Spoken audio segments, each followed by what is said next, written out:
Saudara-saudara yang terkasih dalam nama Tuhan Yesus Kristus, selamat pagi. Mari kita beribadah sejenak. Kita menyanyikan Bukende HKBP dari nomor 249 ayat 1.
Kasih karunia dan damai sejahtera dari Allah Bapa dan dari Kristus Yesus Tuhan menyertai saudara-saudara. Amin. Saudara-saudara, firman Tuhan renungan harian Kamis 14 April 2022 dari kitab Injil Matius pasal 26 ayat 41 mengatakan, "Berjaga-jagalah dan berdoalah supaya kamu jangan jatuh ke dalam pencobaan. Roh memang penurut, tetapi daging lemah." Dalam bahasa Batak Toba, "Dungo mahamu jala martangiang, asa unang hamu bongot tu pangujunan, aina girgirdon yan toddi'i, alai galedo ya daging." Demikian firman Tuhan. Saudara-saudara, Yesus dan murid-muridnya telah menyelesaikan perjamuan terakhir. Mereka secara bersama-sama melakukannya. Kemudian dengan menyanyikan nyanyian pujian, pergilah Yesus dan murid-muridnya ke Bukit Zaitun. Yesus mengatakan kejadian yang dialami murid-muridnya itu dengan perkataan, "Malam ini kamu semua akan tergoncang imanmu karena aku. Sebab ada tertulis, aku akan membunuh gembala dan kawanan domba itu akan tercerai-berai." Yesus mengutip dari Zakaria pasal 13 ayat 7, "Hai pedang, bangkitlah terhadap gembalaku, terhadap orang yang paling karib kepadaku." Demikian firman Tuhan Allah semesta alam. "Bunuhlah gembala sehingga domba-domba tercerai-berai. Aku akan mengenakan tanganku terhadap yang lemah." Petrus pun menjawab perkataan Yesus, "Biarpun mereka semua terguncang imannya karena Engkau, aku sekali-kali tidak." Kesombongan selalu membuat kita rentan jatuh. Petrus menunjukkan kekuatan manusianya sendiri dan ia pun jatuh. Dengan bangga dan dengan berani bertahan dalam mempertahankan bahwa ia tidak akan menyangkal Yesus. Renungan harian ini bagian dari peristiwa di Taman Getsemani, saat-saat yang paling penting dan menentukan dalam kehidupan Yesus. Di Taman Getsemani, Yesus berdoa dengan intens dan penuh kepedihan. Di saat-saat genting itu dia mengharapkan pertolongan, mengharapkan kebersamaan, persekutuan kecil dengan murid-muridnya. Akan tetapi murid-muridnya tidak mampu bertahan bersamanya. Mereka tidak mampu untuk tetap terjaga. Saat tiba waktunya untuk berdoa bersama, mereka malah tertidur. Mereka ingin tetap berjaga, akan tetapi mereka tidak mampu melakukannya.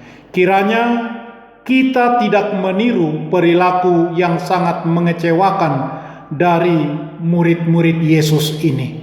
Saat Yesus benar-benar menderita penuh kesedihan dan berkeringat keras, berdoa kepada Bapanya, jika mungkin cawan penghakiman Allah dapat berlalu darinya. Tetapi Yesus tetap tunduk dan taat pada kehendak Bapanya. Yesus mendesak mereka, murid-muridnya, untuk berjaga-jaga dan berdoa. Dia ingin mereka meminta agar mereka tidak menjadi mangsa pencobaan. Yesus pun mengakui bahwa roh mereka rela melakukan apa yang benar dan terhormat, tetapi daging mereka lemah. Yesus memberikan perintah berdoa. Doa adalah senjata yang diberikan Tuhan untuk melawan keinginan berdosa.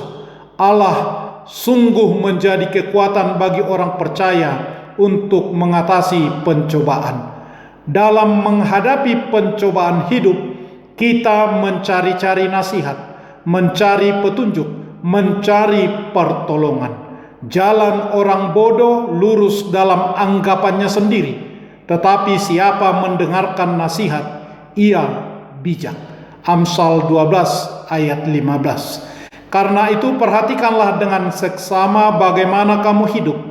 Janganlah seperti orang bebal, tetapi seperti orang arif, dan pergunakanlah waktu yang ada, karena hari-hari ini adalah jahat.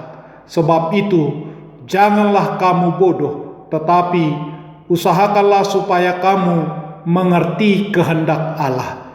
Efesus pasal 5 ayat 15 sampai ayat 17. Tetaplah berdoa. 1 Tesalonika 5 ayat 17.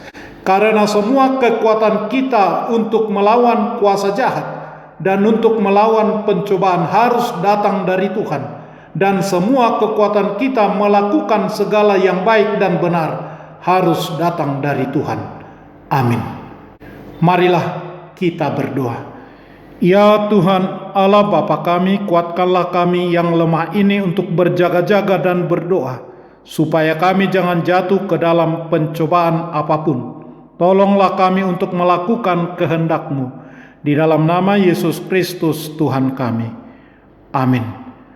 Marilah kita menyanyikan buku nyanyian HKBP dari nomor 249 ayat 1. Bangkitlah hai jiwaku, dan tekun berdoa,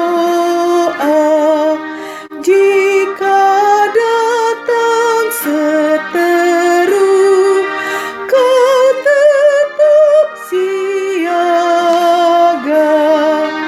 Godaan setan pun selalu memperdaya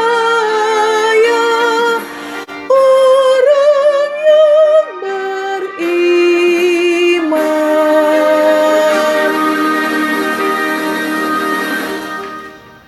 Kita bersama-sama berdoa dengan doa Bapa kami. Bapa kami yang di surga, dikuduskanlah namamu, datanglah kerajaan-Mu. Jadilah kehendak-Mu di bumi seperti di surga. Berikanlah kami pada hari ini makanan kami yang secukupnya, dan ampunilah kami akan kesalahan kami, seperti kami juga telah mengampuni orang yang bersalah kepada kami. Dan janganlah membawa kami ke dalam pencobaan, tetapi lepaskanlah kami daripada yang jahat. Karena Engkau punya kerajaan dan kekuasaan dan kemuliaan sampai selama-lamanya. Amin. Anugerah Tuhan Yesus Kristus, kasih setialah Bapa, dan persekutuan Roh Kudus menyertai saudara-saudara. Amin.